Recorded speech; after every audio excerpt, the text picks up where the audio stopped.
Hello,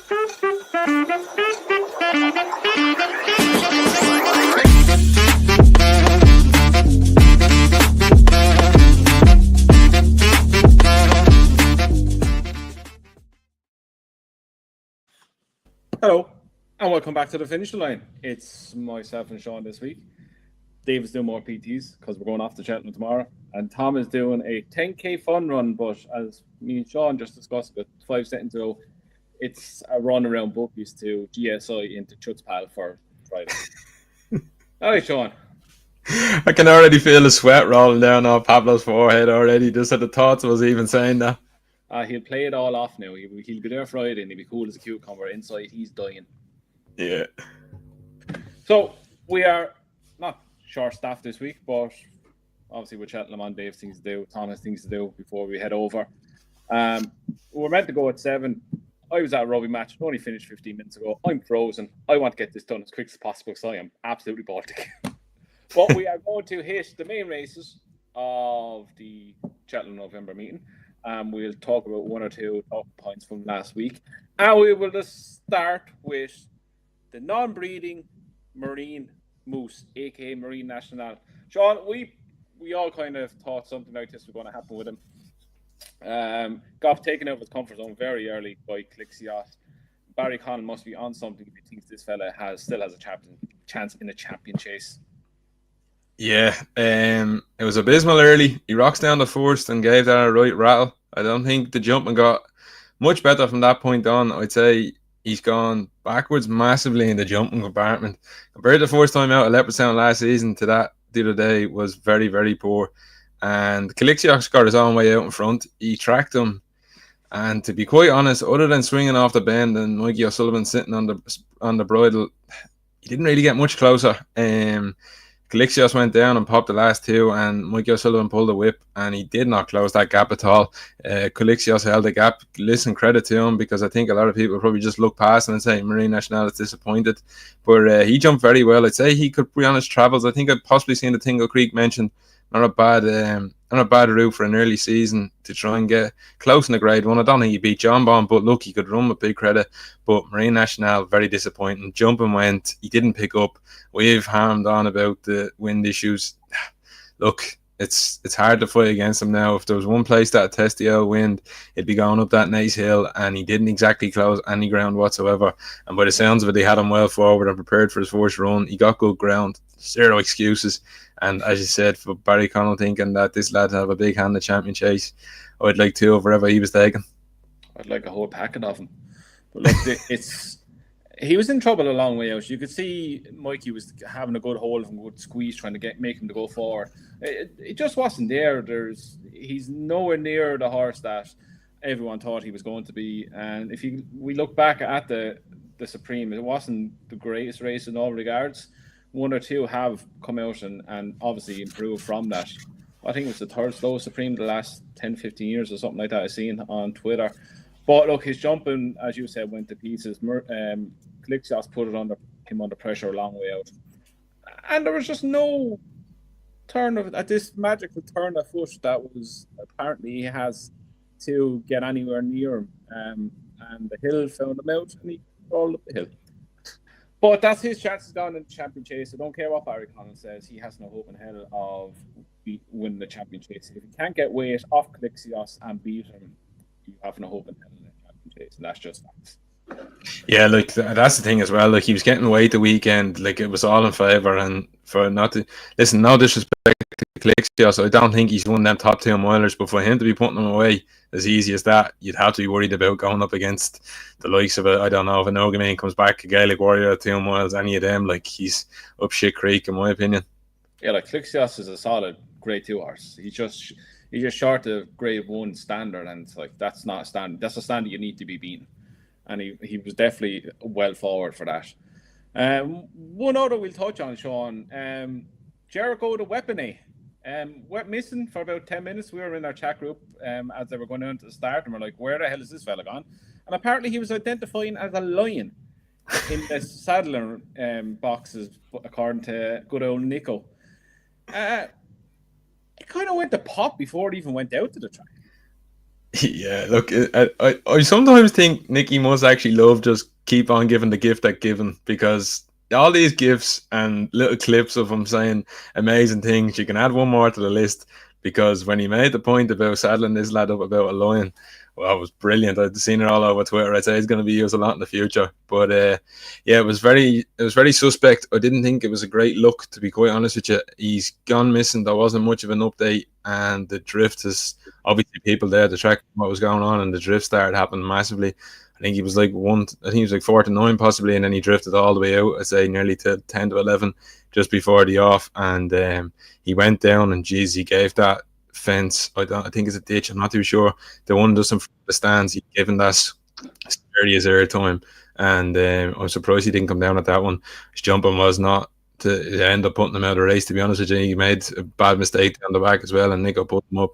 I just didn't think it was a good look. The big drift, not being seen, and then coming out onto the track. I'd say a few punters were probably felt a bit hard done by. Yeah, like was it the open disc just before the finishing line? He jumped to like a show jumper. Do you know that big wall that they jumped in one of the big events? It's like that he was jumping. We sons. Yeah, and he came down like. Yeah, I don't know how he stayed up. That to stay up doing that was a feat in itself. Look, the other mistakes he made, he ploughed through two, and the confidence is gone. That's I know it's early on in the season, but that's you can't go near him after that. Like, even people are saying the fence is going to change him. Oh, he'd show what he was going to show last season. He didn't show that in last season.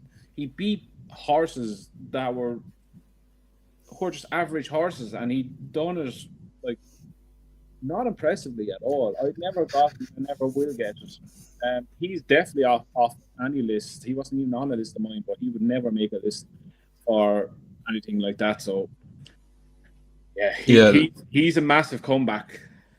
Yeah, 2 mile chase, and look, you can't miss a B. As you touched on Marine National, you can't miss a B. That's not going to be good enough for him, and the same with this lad. I know the form is now being proven. Look, he looked the part early last season, but let me ask the question if we didn't know what he was beating and how good he could have been. But you can't be jumping like that at 2 miles. There's not a hope in hell you get away with that.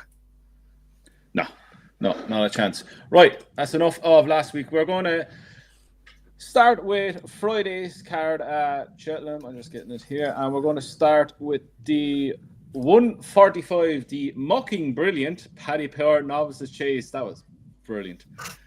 Listed race over 3 miles and a half furlong. We Springwell Bay on the back of impressive enough Chase debut at 7-4. Highland, another impressive Chase debut, 5-2. Resplendent Grey, 9-2. And Buddy won on a retrieval mission at 5-1. John, I'd say Springwell Bay is the kind of horse you will be GSI in.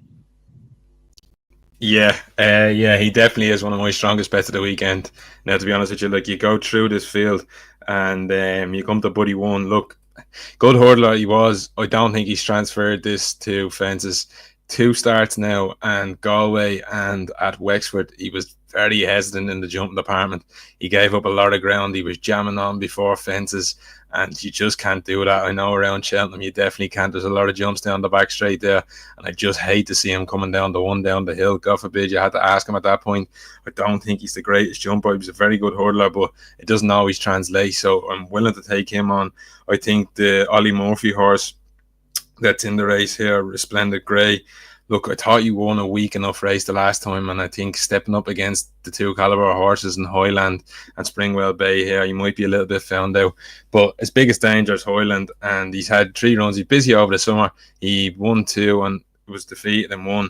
But when you look through that race the last day, I don't think it's as good as it may appear on paper. You look through and dig through it. You had the man who went out in front and he tore away fresh first time up. I don't think you can read too far, literally into that form. He gave himself no chance and he ended up blowing up at the top of the hill. You then look through and you'd say Bout to Greatness down the field, came out and won since. But he went and made a mess of the 8th fence. He was down on all fours and was eventually, that was game over from that point. And then you have the horse back in second, which I don't know. I don't think transmission's that good of a horse, and I think Hoyland with the 2 fences out in the straight could have had a more turn of a foot, and it looked deadly impressive to win by the margin he did. But I picked it apart, and I just don't think it's as good as the first appeared. With the fences missing due to the low line sun, I think that might exaggerate, and I don't think the field was the strongest. And you come to Springwell Bay, who's my pick, and I think he's a standout. Look, he's the same rating as he did over hurdles first time up, but that Chepstow, I was wicked impressed. I thought he was very, very good in the jumping department. And one thing I did like, he went down to the first, and instead of just flying leaping at it and possibly landing on top of it, he went to put in a short one. He knows what he's doing. He was able to dance around the boards and get himself over, and he's gone and absolutely smashed Insurrection and Boom Bon came out and won the Rising Stars. Insurrection was poor, but I seen he was struck into. That was in the vet report, so I don't think we've seen the best of him.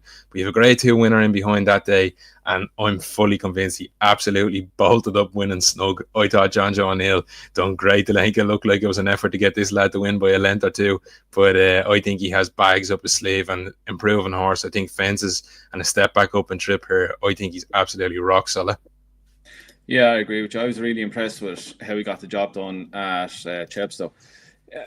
What I like, he warmed up as he went along. His jumping became better, and he looked a winner a long way out. He was travelling powerfully throughout the whole race. And look, he's obviously going to come on from that race. As you said, Boom Bomb went on and won over the weekend in the grade 2. Insurrection, he ran no sort of race. I know he got stuck into, so that's an excuse for that one. He always struck me as a horse that was going to be a better chaser. And I know he has to give weight away here, but like you, I never took to Hallen, and I'm not going to be taking to him here. Resplendent Grey was ran in the same way as Springwell Bay, won last year on this card over hurdles. He went off just second favorite behind him. He was well beaten. I wouldn't ride off Body One as quick as you are now. Like, if we only go back to the springtime, he was fourth in the stairs, second in the grade 1. He was fourth then behind Hugo again. He was good enough for Galway. That was a pipe opener, and he was going to be nowhere near fit. I don't know what happened to Wexford. He stuttered into a few. He lacked a bit of fluency. But on the other side of it, he's not going to be facing anything in the caliber of Hartswood and Corpus Cross here. And he bolted up last year in the handicap hurdle on this card. If the return to Cheltenham perks him up a bit, he is by far the best hurdles form in this by a country mile. If he can get his jump more back, more fluent, and if he's there coming to the second last, it's going to take a hell of a performance to outstay him up that hill. It's just that the jumping will be the issue on last time, but the one at Galway was fine. If he comes back to the Galway but his performance in the jumping department, that would give him a massive chance here. I'd have him clear second favourite ahead of the other ones. I just think he's a massively overpriced based on what he's achieved over hurdles. He's 154 rate hurdler, miles clear the rest of him. That magic word, he's the value in the race if you wanted to take on the rest of him. And I wouldn't put anyone off backing him at 5-6 to 1, whatever it is. Going to head, I'd probably take a chance with Body One, but if Springwell Bay came out to 5 to 2, it'd be a price that'd be 2 attempts. Like, yeah, I'll have 5 to 2 instead of that. Springwell Bay looks a natural chaser. Body One has the natural talent, but can he transfer the hurdles or fences is the thing. So, yeah, head says Springwell Bay, heart says Body One. Yeah, no, I agree with you. I thought coming into this season he could be a big player, Buddy One, because he does, as you touched on, he does have very good hurdling form. It was just the jumping that I thought was the issue, but look, it could be fixed, it could be back, and I see you do get the point that he is, if you could translate that hurdle form, he is the best horse on hurdles ratings coming in here, but as you said, them big ones, the fences are in the way. Right, now we're on to 220, the Shloer Chase. Jambon, aka John Bond, is back. He's 5 to 2. On you have Edwardstone 9 to 2, Boot Hill at 9 to 1, and Unexpected Party 25 to 1. I tell you what I'll be doing when this race is on. I'll be in the bar having a pint. I hope you're not buying the Guinness over there, and anyways, I hope it's in the little whiskey flask. It'll be on the Pimlico account. Yeah, but look, you have John Bond back here. It's a watch and brief. He's 2-5, and you've Edwards down up against him. Look, you've John Bond at the top of the champion chase market. I'd just say last year he was wicked impressive. I know the first time Nico got on him was this time last year, and he jumped like an absolute stag. He took her up halfway down the back and absolutely bolted up, beating Edwards down. You'd say, look, I know the last time Bone was on him at Cheltenham and he made a mistake and he sort of rushed him up and he was beaten. So I'd say he'd be quickly wanting to put that Cheltenham hoax to bed, because there's a lot of people, it's facts, he hasn't performed at the Cheltenham Festival.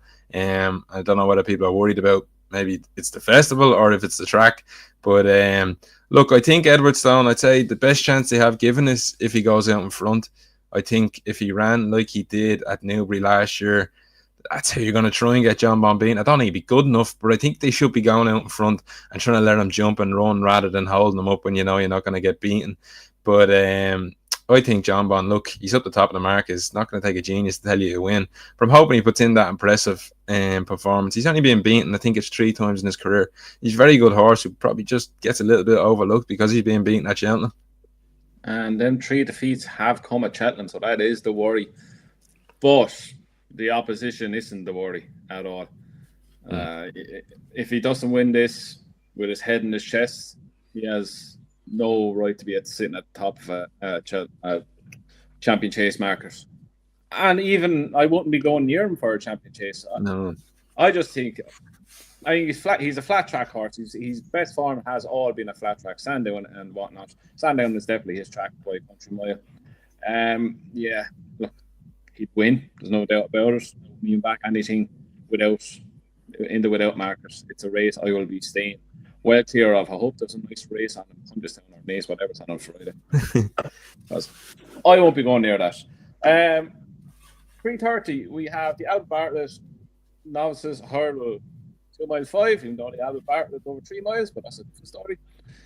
Potter's Charm is in here 6-5. Valbrand, who was the best handicapped horse on God's green earth until Harry Cobden decided to give him 3 slaps at the Shillelagh when he's 20 minutes clear, but up the hill. 7-4, Gail Mallar 7s, Roxtown Girl 14s, Grandpa's Cap 66, and Windfell making his debut at 8-2-1. Which one of the top 2, Sean? It's Potter's Charm for me. I think Valgrand flattered to deceive the last day. Look, I'd be gobsmacked, right? These top 3, I think, obviously clear head and shoulders. The last day you had Valgrand, who ran against Gail Marlar, and we all thought, look, Gail Marlar was the one and she'd be coming in fit, but by God, from early on, you were in a sweat. You took the short odds because she just didn't look at it at all. She looked like she was in serious need of a run, and it played out like that. Harry Skelton went out the front with a ball front running ride and took no prisoners and found out the fitness very quickly, and he went and bolted up. But it just, look, his marker 140 now is outrageous. I know he's gone and beaten Gail Marlar, and what she was rated to 135 by 17 lengths, but you can't read that literally. Like, she has not performed at 135, and there's absolutely no chance of giving him a mark of 140. I think that's seriously inflated when you look at that. But he's down at 2 miles. I had a look at his 2.5 mile race. He ran a banger. He beat a horse, Speed Davis. I don't know how good he is, and I don't know if he is a strong stayer. I think he might have been just better that day at Bangor, that he was going to beat the horse no matter what trip he was over. But this Potter's Charm, now, this is an absolute stayer if you've ever seen one. Twiston Davis, he's 3 from 3. He hasn't put a foot wrong. He's won his bumper. He's won 2 hurdle starts. I think they'd be keen to sit him close to the pace. I can't see Harry Skelton going off for a crazy gallop like he did the last time. Valgrand is going up 5 furlongs in trip. I can't see that happening. So I can see Sam Twiston Davis probably sitting close to this pace to make sure that it definitely doesn't turn into a sprint. That's definitely what he doesn't want to happen here. I'd say he's be handy on the pace if they try and slow this down and make it a muddling sprint to take her up. And his only thing I'd say about Potter's Charm is his jumping can be a little scruffy, I'd say. He'd like to get in close to 1 or 2, but he doesn't look like falling. But then again, he came down the hill. If you watch him coming down the hill the last day, he's tanking on the bridle, and I like the way he splits the two horses to the hurdle down the hill and pings that when Sam Twiston-Davies asked. So when he asking him, he's able to do it. So I don't know if Sam Twiston-Davies, you might see a couple of flick down the shoulders coming into hurdles just to keep him concentrated and getting out over them. But I think he'll make it a stamina test, and this Potter's Charm, I'd say, he's going to take plenty of beating. He gets 2 pounds off Valgren because Valgren won the Grade 2 the last day. And look, I don't think he beat him anyways, and he's giving them 2 pounds. I wouldn't be half shocked if Gail Marler got a lot closer to Valgren this time. I know it's a big price in the market. I wouldn't be turning off anyone backing her potentially if you don't like the top two. I think she could improve massively. But Potter's Charm, an out-and-out stare. The Twiston-Davies talk about him in a high regard. You don't see them talking them up too often. And they think he's the number one novice hurdler. And I suspect he'd probably take a bit of beating come Friday. Yeah, he's a shorty now I'm going to get seriously involved in. He's just this big raw horse. Last time at Cheltenham, the second he got a bit of daylight and he hit the front, he would start pinging, and then he's idle all the way to the line. It's a big galloping horse. He's going to love this test. I have a massive issue with Valgren going up in trip if they're going to even attempt to do anything like they did the last time. The big worry you have with Valgren is what did that race really take out of him?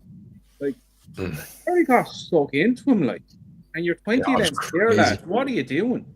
Like, we've always talked about when a horse is visually impressive, it hasn't been an easy race for him. And to back up that, 3 weeks ago? 3 going on 4? Yeah, I wouldn't be going near him a fight at 7-4 based on that. I know people say, you're putting up the 6-5 shot. It's a firework. But Potter's Charm looks so unfurnished, it's not even funny.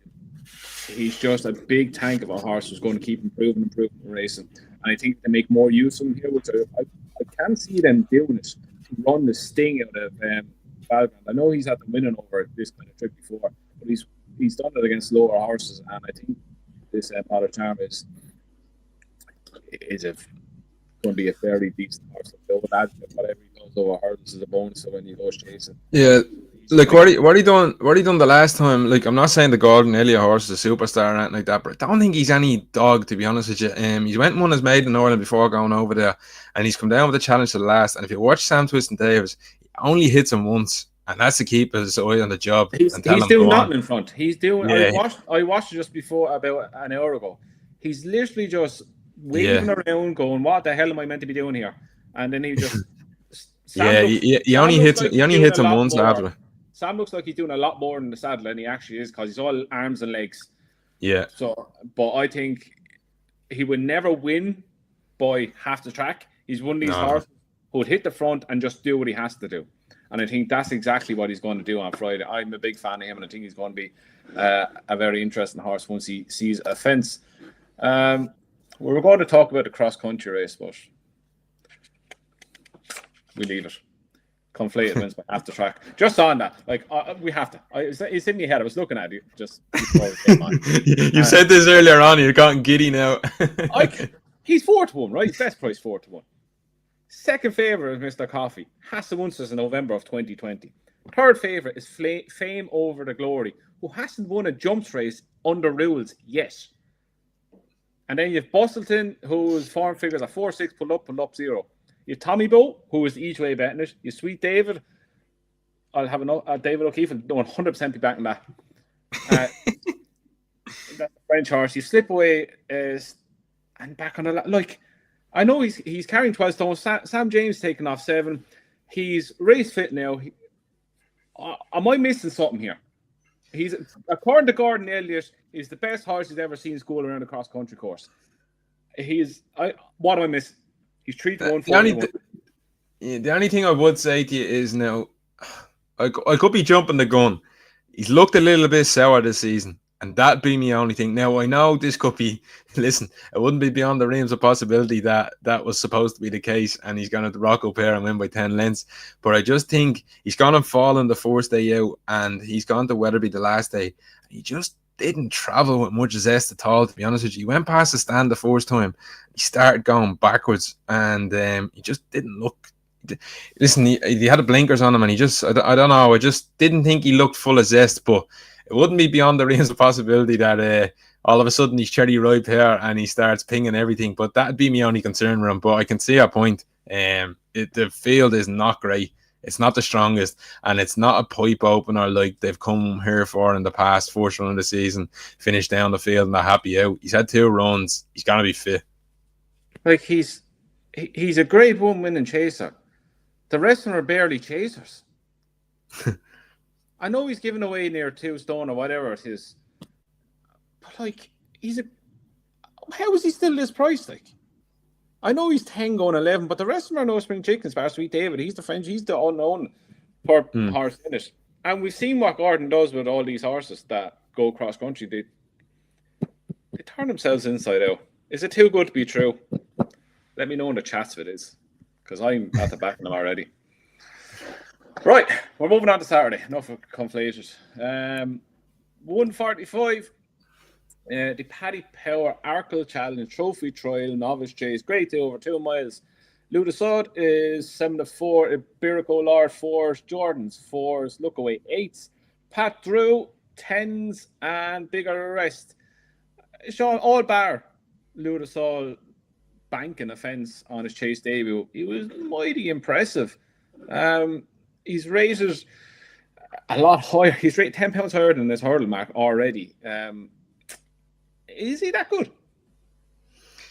I'm going to throw a curveball at you for my selection, but just in terms of Ludasod, look, he's short, and the big thing for me was that was the ditch in the race, and he's gone and absolutely chucked himself at it, and I don't know how he stayed on his feet, because if you go back and look, he literally lands on all 4s on top of this thing, and I don't know how he's managed to get away with it and Skelton is still on board, but one thing's for sure, he was inferior to his opposition that day.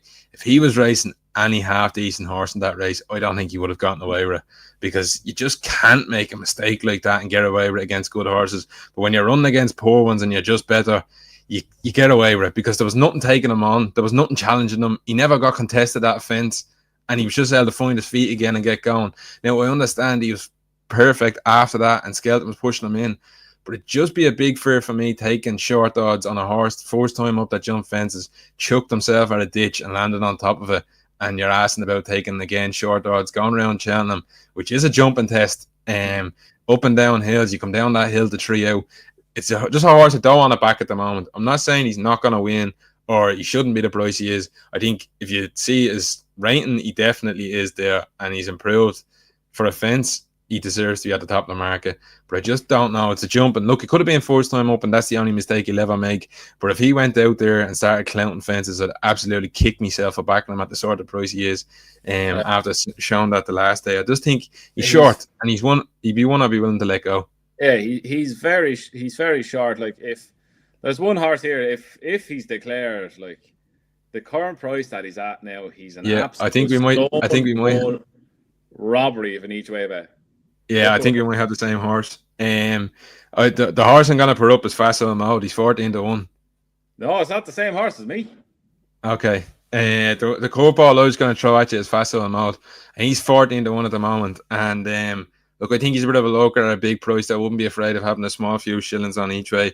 I'm not saying get stuck in or anything like that, but at the prices, I just think he's big. I don't think Tom Mullins would be wasting money entering this lad up in Cheltenham. He also has a juvenile in on the Saturday, entered up, and I wouldn't be surprised if the two of them make the trip across. And I just, like, you have all the likes of Willie and all that, he'll just chuck entries away. But I don't think Tom Mullins will be doing that. And he's a horse who appreciates good ground. You go and look through his form. He's good form in bumpers, good form over hurdles when he gets his ground. And I think he exactly will get that here. He won the last day at Punchestown. Danny Mullins rode him wide. I think that was for the best ground. I don't think it's a worry about, well, he's going left-handed here in anyways, but he held him out on the left-hand side of the track for the better ground. He jumped like a stag. I don't think there was much too wrong with his jumping. And he comes in here. He's been a little bit overlooked in my opinion. He's decent form. And he comes in here fit. You know he's going to run well. If they travel over 14-1, I just think is a price each way. And I'm happy to take on that Jordan's. He's given away piles away to this field, and I think he's probably one for a handicap down the line. He's plenty of runs. I don't think he's up to graded company carrying this sort of weight. You need to leave go with that facile name. It's going to ruin you. But look, I can see the argument behind it. He was good last day, actually. But the one who I like, I think is such the wrong prices. Look away, 8-1. He's ran twice at Cheltenham. He's won a Grade 2 over hurdles, and then he was second behind the Birko Lord and the Greatwood last year. He made a chase debut in a 2-run race, but what I liked, he was professional, he was good, made all, didn't really make any kind of noticeable big mistake. And if he can get into a rhythm around here, obviously we know it's a track that he acts on, and could he get Luda Soul in trouble going that pace? We know he's a rapid horse who will go from the front. I just think he's a really big price at 8-1. He'd be one I'd definitely back at 8-1 each way. I hope he is declared tomorrow, because you go back and watch his form. You go back and watch his Grade 2 win last year, and he followed that up then with the second in the Greatwood hurdle. I think he's a very underrated horse, and I will take an each way chance on look away for the Arkle trial. Right, the last one on Saturday is the Paddy Power Gold Cup. Genie's Destiny 3-1, El Redoto is 6s, Galos 7s, Imagine starting to drift out at 7s, In Excelsior, Deo is 10s, Let's Go Champ 10s, Fugitive 16s, Protector 16s, and Bigger the rest. Is it just deja vu? Is it as easy as Genie's Destiny and Stage Stars last year? I don't know. I don't buy it personally. I don't know. He's been beaten twice first time up. Now I understand the probably different scenario. They're targeting him at this race, and they're probably not targeting him at like a maiden hurdle or a novice chase first time up in many seasons. But the interesting one will be, right, if Protectorat is taken out. Yeah. Because if Protectorat's taken out, all these weights go up, and he's to carry a big L weight if Protectorat comes out of this race, and to be going up first time out, I don't know. I'm going to take him on. I'm going to take him on with a horse that right, he hasn't probably got bags of improvement in him, but I think if he runs to his level, he'd be in around the mix, and it'd only take one or two to disappoint for him to be getting his head in front. And I think Gal Laws is stonking each way betting here. I'd be dead shocked if he's out of places, to be honest with you. He's runs in these races. He's competitive. He won this race 2 years ago. He then went and won the January version of it last season. And he goes well when he gets his ground, and he's going to get good ground here. He's had a pipe opener at Chepstow where he was going well nicely. He took her up into the straight and got past at the third last. And the jockey had said it was only too pleased to see a horse come up and go by him as he gave him a soft time, a nice little pipe opener. And he's going to come in here race fit. As I said, he won the race 2 years ago. He's no issues with the hurly-burly of a handicap chase. And I think he's the one that you can probably hang your hat on to say, you know what, he's going to run to his level, and the rest of you have to go and match it. Yeah, I can see your argument for him there. Like he won this beating French Dynamite a few years ago. Good comeback at Chepstow. Yeah, he's definitely not without a chance. Look, the only thing in that's against Genie's Destiny is he hasn't had a run this season. Like 7 out of the last 8 winners have all had a run coming into this, and that's the only kind of slight worry. Like his form is rock solid. He's second in the Turners. He backed it up with a second point to Lete Tompin, another Grade 1. He's incredibly good form around this track. He ran 1, 2, 3, 4, 5 times last season. He won 3, and he's beaten in the Turners, beaten first time up. But I would suspect, look, he was coming from Tom Lacey last season, and his first run, was it a fact-finding mission or what? Probably. I reckon he's going to be a lot forward going this time. And we can't really say, Paul Nicholls' form will put you off, because we've seen he's at the banging in a few winners here and there, and he's rightly back in form. I really do think it's looking you straight in the eye. Look, El Redoto has a chance. He's back down to his last winning mark. Freddie Gringle is taking 3 pounds off, but he's had to have his fair share of chances to win races like this. So I won't be going near him. Imagine ground is not going to stay with him. His form is questionable, really, even though he was behind Spillane Tower. He's beaten a long way. He beat another way you're thinking, but that was over 2 miles. That's well short of what he needed. He's stepping up and trip. Harry Durham, look, he's making a name for himself. Really ready to able to get one ready first time up. But I think Genie's Destiny, he's the most obvious winner. I tell you, if Protectorate runs, he's not without a chance, because it's not a great field. I know he's lumping around 12 stone. He had the chance to win this off much lower marks before. But he's the Ryanair winner coming in here, and his course form is really, really good. 16-1, I think it's a bit big. I won't put anyone off having an each-way bet on him. But Hatter Dark, Gavin Cromwell's horse, he would be very interesting. He came over here. He put 2 really good runs back to back last year at Clonmel and Navan. That went from a mark of 128 to 137. He's well beaten now in the Irish Gold Cup, but that was on bottomless ground. I would be very interested in him if he did come over. But overall, Genie's Destiny, I think it's so obvious that it's not even funny. And the 3-1 is, yes, it's short, but he's the class angle in the race. He's at the right rate, the same rate in the stage there last year. Very similar profile. He'll be hard to beat, and I probably will back him, to be honest. But Protector is staring me in the face every time I look at this for some reason. I don't know. I don't like that horse, and I don't know why. Skelton likes to let him run nicely at a certain time of the year, and I don't think this is the time of the year where he's gonna have him ready. He went close in it before, but they're not going to save a handicap mark for anything. He's only going to have grade 1s ahead of him after this. It's not the greatest race in the world.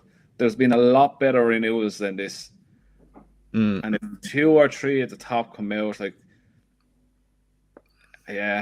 he's a big enough horse and he's classy enough to carry the weight. But look, that's all if ass and buts wise, not everything else. Right, Sunday, last one we're going to talk about is the Greatwood Hurdle, and on everyone's lips is potentially, and I say potentially, the best handicap horse in training. That is Dysart Enos. Sean, we all know Dave loves him. You love her, should I say? She's 3-1 as well. First run of the season again. Her form stacking up. She's obviously a better horse than this, but is this the race to go GSI in her? I am backing her. I'll have more on Springwell Bay than I'll have on her. But it doesn't take away from the fact that I think she is chucked in. And I know, look, right, you know my bumper days. She was electric. She was dynamite. She shows that rapid turn of foot that she has. She's electric. If this race turns into anything of a model, I know I probably won't as a handicap. But if there's something there that's going head to head up the straight where I'd have my house on her being quicker than any of these in here. But she's gone over hurdles, and you can't say that she's chucked in off a mark, but potential, I think she's thrown in. I think she's absolutely thrown in. They went the route last year to stop them carrying the penalty in the Mayor's Novices Hurdle, and that's the only reason she ran in 3 novice hurdles rather than growing into graded company. And you cannot hide the regard they hold this horse in the Fergal O'Brien yard. Paddy O'Brennan was staying out of retirement just to ride this thing, that tells you everything you need to know. And if Paddy Brennan is able to rock up on a horse and make it look like it's dynamite, Paddy Brennan off its back now, it's going to be even more dynamite, I can promise you that. He was nearly off her back when he was on her back. Yeah, she's track form. She's gone around Cheltenham last season. She beat the Harry Fry horse, who's now rated 132. She had a 2 hours pricked. I thought she could have beat him any amount. I think the better race she's in, the higher quality, the further they bring her into the race, the more speed, and I think that's all going to play to her strengths. I will be absolutely gobsmacked that this horse is not rated over 140 at some stage this season, which will ultimately leave you looking at she's probably £10. I think personally she could have £10 in hand coming into this race. And you look through, and I don't think it's the strongest renewal. You board that road coming in here, who I think was winning weak juvenile hurdles at the start of last season, came up against Virginia. Yeah, I was going to get to that. So, absolutely whooped him. He finished a length ahead of Melantino. Not great form, in my opinion. Also can't jump, which would be a worry. And they said they're going to gun him off the front, which I definitely will not want to see. And anyways, Under Control, I feel, has had her chances. She was disappointing at Galway. Didn't really do much. Go Dante is sort of the standard setter that runs in these handicaps and goes well. I just don't think it's the strongest Greatwood in the world. And I think she could be the potential graded horse. Like you're talking, she was going down Mare's Hurdle route, going to a grade 1 or Aintree. if she even had the caliber to get in around them grade ones, she has to be winning a handicap off 131. I think the English handicapper has given her a great chance. They've targeted from a long way out, and I can see with her, they'll definitely have her well forward. I seen Virgil O'Brien saying this has been the plan for some time when they seen the mark, and I don't see why you wouldn't have her fit and ready to go first time up. I know she's short. I think she is definitely deserved to be short, as I think she could be a 140 plus horse. Yeah, I can definitely see the angle into her. She has that massive potential to be. Look, last year she obviously was touted as being a Grade 1 mare. Look, yeah, she has a chance, but one I like at a price is Liari. I think he's a very good horse in the making. Like, he had his comeback run at Chepstow, which he was obviously up under Cook. He drifted massively in the bet. But you go back to last season, the way he was winning races, he's a big, strong horse. He's always going to improve with age. He's currently 14-1. If he does rock up here, he's carrying 11-3. He's throwing a pound lower than Doisardi. He's probably not that level yet, but I think going forward, he could be a very good horse, and I think he'll nick a place if he gets in here. Travels well, jumps well. Well, I say jumps well. He fell apart at Cheltenham in Oodles, but he was heavily back that day. If you go back and look at his Muscle Bar run and his Aintree run, he's a very, very good horse. When he's on a going day, he could massively improve from 130 back. That could be 135, 140 horse. At the price of 14-1, I'd back him. I don't see. Look, obviously, Burdett Road, the whole add X, Y, and Z to his flat mark, and you get Z. He can't jump a hurdle, and I fear for him in a race like this. If he gets out the back and trying to see a hurdle, he can't jump. God bless him. But he's had good form in the flies. Come back over here. Yeah, fair enough. Godante has a chance. He'll always have a chance in these kind of races. Under control, needs to get her life under control. She is just an absolute fruitcake. But that again leads me down to Liari, 14-1. He turns up here. He's a great E-Tray bet. But look, those Eunice is probably the one they all have to go and beat. Yeah, and I'd be interested. I don't know what the weather's supposed to be like, but there's a couple. I don't want to say it and jinx it, but there's a couple of times the sun has got an effect of this race, and boy Jesus, if hurdles were taken out of this race, I'll be having even more on Dois Sardinos, because if this turns into a 2-mile bumper, there's nothing beating her. I can promise you that. If it turns into if hurdles are taken up that home straight, that brings Burdett Road right into it as well, though. Yeah, I think she'd be a quicker horse than him. I think she's fecking dynamite. I can't lie to you. The turn of foot this thing has is ridiculous. I think she's like, and she's not done much when she's got to the front in her hurdle runs, which probably doesn't show that. But I just think the pace that they go at. But just something I noted that 2 years ago was that the low sun had a big effect, and I know the low sun had an effect at the October meeting. So touch wood, they get a bit of clouds and none of that stuff starts happening. Yeah, right. We'll finish with our naps and next best. Sean, go for it. Yeah, I mean, nap would be Springwell Bay on the Friday, and my next best would be Dois Sardinos in the Greatwood. I think it's just worth watching anyone that's out there. There's Navan on this weekend. There's a great start to the Irish Jumps. I think that starts off our national hunt season. You have Navan this week, Bunchestown and Ferry House to follow. So hopefully start seeing some good horses that we expect to see in graded racing in the maiden hurdle, beginner chases and etc. You start to see some big guns come out in the trial races. All that matters is Bob Olinger is back. Who cares about everyone else? Yeah. Don't care what anything else happens. My nap, I'm going conflated in the cross country. It baffles me that a horse that hasn't won since November 2020, second favourite, and a horse that has never won under rules is 6-1. I'm flabbergasted here.